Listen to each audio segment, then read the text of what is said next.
यह बात उस समय की है जब महात्मा बुद्ध अपने शिष्यों के साथ जाकर दूसरे गांवों में प्रवचन दिया करते थे। एक बार की बात है, गर्मी का समय था। बहुत तेज़ कड़ाके की धूप निकली हुई थी। महात्मा बुद्ध और उनके शिष्य किसी गांव में प्रवचन देने जा रहे थे।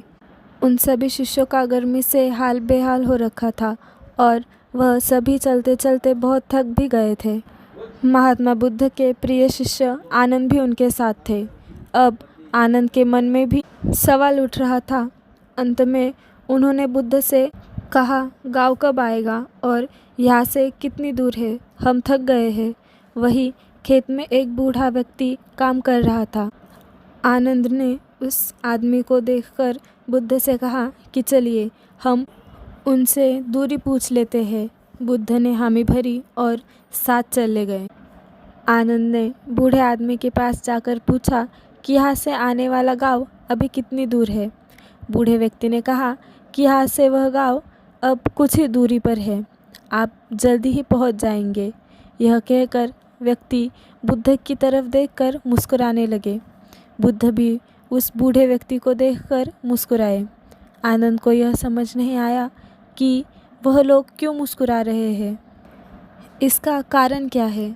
मैंने भी ऐसी कोई बात नहीं की जो यह लोग मुस्कुराए। आनंद के मन में यह सवाल अभी था ही कि वह लोग आगे निकल गए। आगे जाने के बाद जब फिर से गाँव नहीं आया, तब आनंद के मन में फिर से यह सवाल आने लगा कि उस बुज़ुर्ग द्वारा बताए गए रास्ते के अनुसार अभी भी गाँव नहीं आया। फिर रास्ते में आनंद को एक और महात्मा मिले। आनंद ने उन महात्मा से फिर से वही सवाल पूछा कि आगे आने वाला गांव और कितना दूर है। महात्मा ने कहा कि ज़्यादा दूर नहीं है, बस 2-4 किलोमीटर दूर है।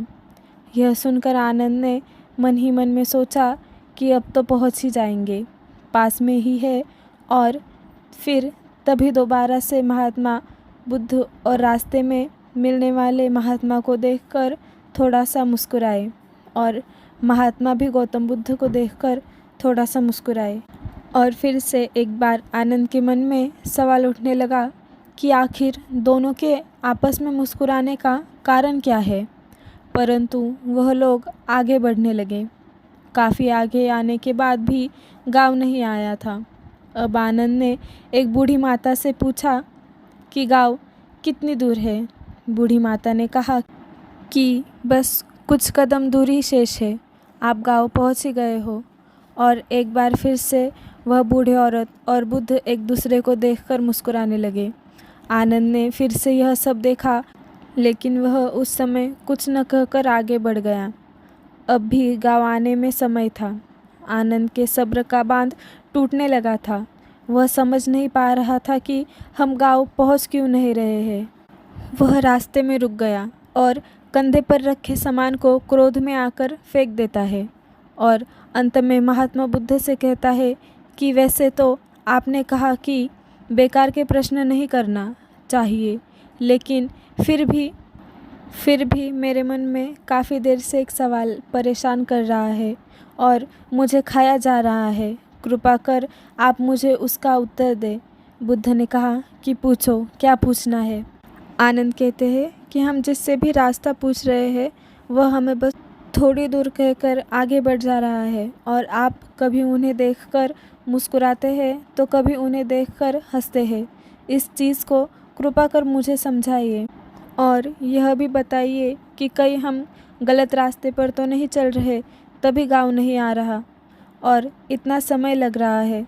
बुद्ध आनंद की बात सुनकर कहते हैं, आनंद, हम बिल्कुल सही रास्ते पे जा रहे हैं और जिस रास्ते से हम गांव जा रहे हैं वहाँ के लोग मुझे जानते हैं, क्योंकि मैं पहले भी इस गांव में जा चुका हूँ और मुझे इस राह की दूरी भी पता है और यहाँ के लोग भी यह बात जानते हैं और इसीलिए वह लोग फिर से मुझे जाते देख पहचान कर मुस्कुरा रहे हैं।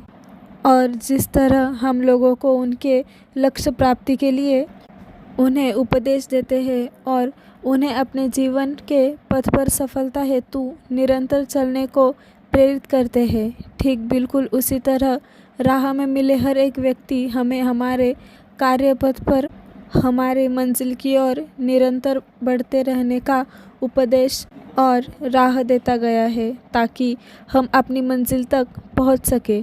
बुद्ध की यह बात सुनकर आनंद मुस्कुरा उठे और सभी एक बार फिर से गांव के लिए निकल गए और कुछ समय बाद वह लोग वहां पहुंच जाते हैं। अंत दोस्तों, जिस तरह बुद्ध और उनके शिष्यों को रास्ते में कई लोग मिलते हैं जो उन्हें मार्ग पर जाने के लिए प्रेरित करते हैं, ठीक उसी प्रकार हमारे जीवन में भी हमें किसी न किसी रूप में प्रेरणाएं मिलती रहती है। बस फ़र्क ये है कि हमें उसे पहचान पाते हैं या नहीं।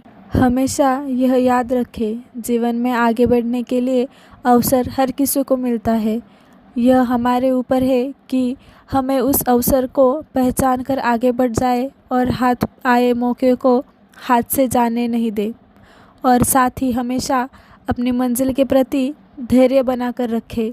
बेशक उसे मिलने में समय लगे, कठिनाई का सामना करना पड़े, लेकिन एक न एक दिन वह मंजिल ज़रूर मिलेगी और जब हम उसे प्राप्त कर लेंगे तो सभी मार्ग में मिले कठिनाई को भूल जाएंगे और उस जीत की खुशी को महसूस करेंगे। अगर आपको हमारी आज की कहानी पसंद आई हो तो हमारे चैनल को सब्सक्राइब करें और इस वीडियो को प्लीज़ लाइक करें।